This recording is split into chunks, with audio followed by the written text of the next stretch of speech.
Hi friends, welcome to Hajuskichen. ഇന്നത്തെ recipe ഒരു പാൽക്കപ്പ റെസിപ്പിയാണ്. വളരെ ട്രഡീഷണൽ ആയിട്ടുള്ള, വളരെ ടേസ്റ്റി ആയിട്ടുള്ള ഒരു റെസിപ്പിയാണ്. അപ്പോൾ വീഡിയോ മുഴുവനായിട്ടും കാണുക. അഭിപ്രായങ്ങളൊന്ന് കമൻറ്റ് ബോക്സിൽ അറിയിക്കുക. ചാനലൊന്ന് സബ്സ്ക്രൈബ് ചെയ്ത് സപ്പോർട്ട് ചെയ്യുക. അപ്പോൾ നമുക്ക് വീഡിയോയിലോട്ട് പോകാം. പാൽക്കപ്പ ഉണ്ടാക്കുന്നതിന് വേണ്ടിയിട്ട് ഞാനിപ്പോൾ എടുത്തേക്കുന്നത് 1 കിലോ കിഴങ്ങാണ്. ഇതിപ്പോൾ നാടൻ കിഴങ്ങ് ആണ് എടുത്തേക്കുന്നത്. അപ്പോൾ നമുക്കിതിൻ്റെ തോലൊക്കെ ഒന്ന് കളഞ്ഞിട്ട് നന്നായിട്ട് കഴുകി എടുത്തിട്ട് വരാം. ഇത് ഞാൻ തേങ്ങാപ്പാലിലാണ് കുക്ക് ചെയ്തെടുക്കുന്നത്. പ്രത്യേക ഒരു ടേസ്റ്റ് തന്നെയാണ് കേട്ടോ. ഈ ഒരു രീതിക്ക് ചെയ്യുമ്പോഴത്തേനും കുട്ടികൾക്ക് മുതിർന്നവർക്കൊക്കെ ഒരുപോലെ ഇഷ്ടപ്പെടുന്ന ഒരു റെസിപ്പിയാണ്. അപ്പോൾ ഇതാ തോലൊക്കെ കളഞ്ഞിട്ട് എടുത്തിട്ടുണ്ട്. നന്നായിട്ട് കഴുകി എടുക്കുക. ഒട്ടും മണ്ണോ കാര്യങ്ങളൊന്നും ഇതിൽ പറ്റിപ്പിടിക്കാണ്ട് നോക്കണം. ഞാനങ്ങനെ ഇതാ നന്നായിട്ട് കഴുകി എടുത്തിട്ടുണ്ട്. ഇനി നമുക്ക് ഇതിലും ചെറിയ കഷ്ണങ്ങളാക്കിയിട്ടാണ് ഈ ഒരു പാൽക്കപ്പ നമ്മൾ കുക്ക് ചെയ്യുന്നത്. കാര്യം ഒരുപാട് അങ്ങോട്ട് കുക്കാനും പറ്റില്ല, പക്ഷേ എങ്കിൽ കുക്കാവും വേണം എന്നൊരു രീതിക്കാണ് ഇതിൻ്റെ ഒരു സ്ട്രക്ചർ എന്ന് പറയുന്നത്. അപ്പോൾ ഇതാ വളരെ ചെറിയ കഷ്ണങ്ങളാക്കിയിട്ട് ഇതേപോലെ ഒന്ന് കട്ട് ചെയ്തെടുക്കുക. നമ്മളിത് പുഴുങ്ങിയെടുക്കുക കേട്ടോ ചെയ്യുക. പുഴുങ്ങിയെടുത്തതിന് ശേഷമാണ് തേങ്ങാപ്പാലിൽ വേവിപ്പിച്ചെടുക്കുക. അപ്പോൾ ഇതാ മുഴുവനും ഇതേപോലെ അത് കട്ട് ചെയ്തെടുക്കാം. ഇതിപ്പം ഈവനിങ്ങിന് നമുക്ക് ചായയുടെ കൂടെ കഴിക്കാം, അല്ലാന്നുണ്ടെങ്കിൽ ബ്രേക്ക്ഫാസ്റ്റിന് കഴിക്കാൻ പറ്റും. ഇതിൻ്റെ ഒരു കോംബോ ആയിട്ട് എടുക്കുന്നത് ഞാൻ മത്തി മുളകിട്ടതാണ് കേട്ടോ. അങ്ങനെ ഇതാ മുഴുവനും കട്ട് ചെയ്തിട്ടുണ്ട്. ഇനി ഇത് ഉരുളിയിലോട്ട് മാറ്റി കൊടുക്കാം. ഞാനിപ്പോൾ ഉരുളിയിലിട്ടിട്ടാണ് ഇതൊന്ന് കുക്ക് ചെയ്തെടുക്കുന്നത്. നിങ്ങൾക്ക് വേണമെങ്കിൽ ഇത് കുക്കറിൽ ചെയ്തെടുക്കാവുന്നതേ ഉള്ളൂ. അപ്പോൾ ഇതാ ഉരുളിയിലേക്ക് ഇട്ടതിന് ശേഷം നമുക്കിതിലേക്ക് മുങ്ങാൻ പാകത്തിനും കുറച്ചധികം വെള്ളം ഒഴിച്ചു കൊടുക്കണം.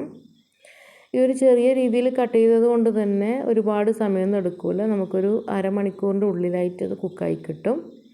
അങ്ങനെ ഇതാ വെള്ളം ഒഴിച്ചിട്ടുണ്ട്. ഇനി നമുക്കിതിലേക്ക് പൊടികളാണ് ചേർത്ത് കൊടുക്കാനുള്ളത്. ആദ്യം തന്നെ ഉപ്പ് ചേർത്ത് കൊടുക്കാം. 1/2 ടീസ്പൂണിനടുത്ത് ഉപ്പ് ചേർക്കുന്നുണ്ട്. ഇനി ഒരു മഞ്ഞ കളറിൻ്റെ ആവശ്യത്തിന് വേണ്ടിയിട്ടും, കാര്യം നമ്മളിത് മണ്ണിൽ നിന്ന് കുഴിച്ചെടുക്കുന്ന ഏതൊരു ഫുഡ് ഐറ്റം മഞ്ഞൾപ്പൊടി ഇടുന്നത് നന്നായിരിക്കും. ഈ ഒരു മഞ്ഞൾപ്പൊടി പ്രത്യേകിച്ച് ഇവിടെ വീട്ടിൽ ഉണക്കി പൊടിച്ചേക്കുന്ന മഞ്ഞൾപ്പൊടിയാണ്. അതിന് വേണ്ടിയിട്ട് 1/2 ടീസ്പൂണടുത്ത് മഞ്ഞൾപ്പൊടിയും കൂടി ചേർത്തിട്ടുണ്ട്. ഇത് നന്നായിട്ട് അത് മിക്സ് ചെയ്തിട്ട് നമുക്ക് അടുപ്പിൽ വെച്ച് കൊടുക്കാം.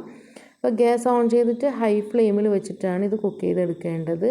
അപ്പോൾ നന്നായിട്ട് കുക്കാവണം. ഏകദേശം ഒരു 80-85% മാത്രം കുക്കായാൽ മതി. ഇതൊന്ന് അടച്ച് വെച്ചിട്ട് നമുക്ക് ഹൈ ഫ്ലെയിമിലിട്ടിട്ട് കുക്കാകുന്നവരെ വെയിറ്റ് ചെയ്യാം. ആ ഒരു സമയം കൊണ്ട് നമുക്ക് ഇതിലേക്കുള്ള തേങ്ങാപ്പാൽ റെഡിയാക്കാം. ഞാനിപ്പോൾ ഒരു മീഡിയം സൈസ് തേങ്ങയുടെ മുഴുവനും എടുത്തിട്ടുണ്ട്.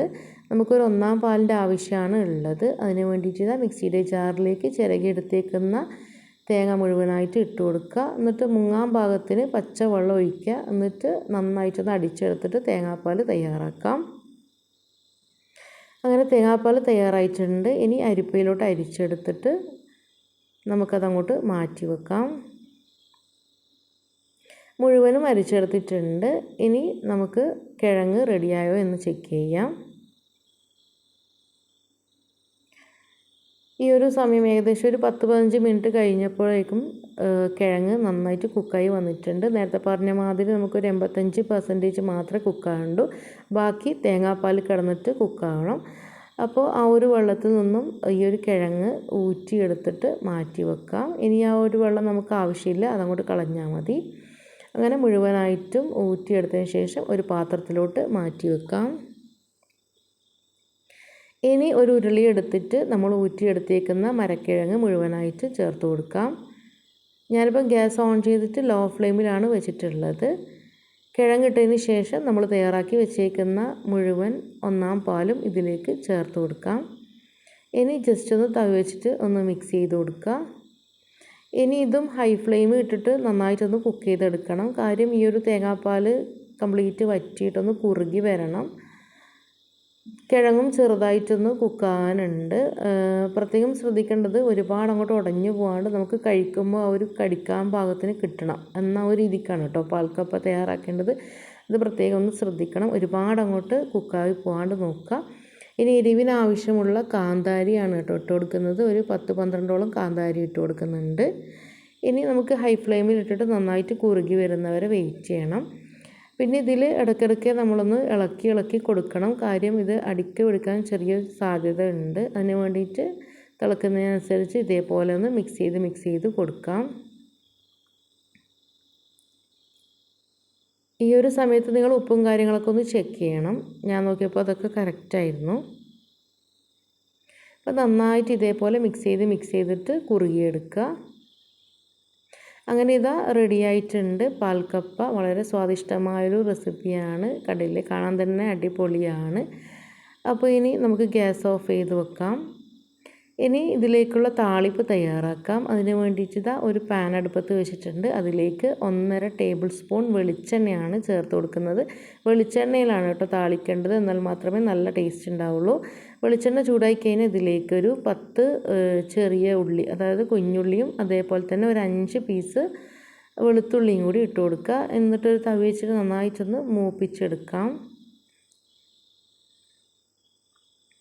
കുഞ്ഞുള്ളിയും കാര്യങ്ങളൊക്കെ മൂത്ത് വന്നു കഴിഞ്ഞാൽ ഇതിലേക്ക് ഒരു 2 തണ്ട് കറിവേപ്പില പൊട്ടിച്ചിട്ട് കൊടുക്കാം. അതോടൊപ്പം തന്നെ 3 വറ്റൽ മുളകും കൂടി ഇടുന്നുണ്ട്. മൊത്തത്തിൽ നന്നായിട്ടൊന്ന് കുക്കായി കഴിഞ്ഞാൽ നമുക്ക് തയ്യാറാക്കി വെച്ചേക്കുന്ന കിഴങ്ങിലോട്ട് ചേർത്ത് കൊടുക്കാം.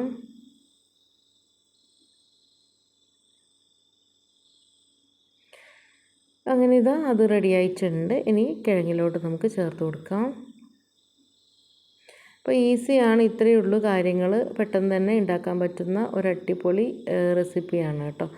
അങ്ങനെ താളിപ്പ് മുഴുവൻ ഇതിലേക്ക് ഒഴിച്ചിട്ട് ഒരു തവി വെച്ചിട്ട് മൊത്തത്തിലൊന്ന് മിക്സ് ചെയ്തിട്ട് നമുക്കിത് ചൂടോടുകൂടി തന്നെ സെർവ് ചെയ്യാവുന്നതാണ്. കാണാൻ നല്ല ഭംഗിയാണ്, അതേപോലെ തന്നെ കഴിക്കാനും നല്ല ടേസ്റ്റാണ്. പ്രത്യേകിച്ച് തേങ്ങാപ്പാലും ആ ഒരു കാന്താരിയുടെയൊക്കെ ഒരു ഫ്ലേവർ വരുമ്പോൾ തന്നെ നല്ല ടേസ്റ്റാണ് കേട്ടോ. അങ്ങനെ ഇതാ റെഡി ആയിട്ടുണ്ട്. ഇനി നമുക്ക് ഗ്യാസ് സ്റ്റോപ്പിൽ നിന്ന് ഇറക്കി വെച്ചിട്ട് ചൂടോടുകൂടി തന്നെ സെർവ് ചെയ്യാവുന്നതാണ്. ഞാനിപ്പോൾ ഇതാ വാഴയിലയിലാണ് സെർവ് ചെയ്യുന്നത്. ഇതിൻ്റെ കോംബോ ആയിട്ട് നല്ലൊരു മത്തി മുളക് ഇട്ടതും കൂടിയാണ് വെച്ച് കൊടുക്കുന്നത്. അപ്പോൾ തീർച്ചയായും നിങ്ങൾ ഈ റെസിപ്പി ഇതേപോലെ ഒന്ന് ട്രൈ ചെയ്ത് നോക്കുക. എന്നിട്ട് അഭിപ്രായങ്ങളൊക്കെ താഴെ കമൻറ്റ് ബോക്സിൽ അറിയിക്കുക. ചാനലൊന്ന് സബ്സ്ക്രൈബ് ചെയ്ത് സപ്പോർട്ട് ചെയ്യുക. അപ്പോൾ അടുത്ത ദിവസം നല്ലൊരു റെസിപ്പി ബ്ലോഗായിട്ടും വരാം. അതുവരേക്കും ബായ്.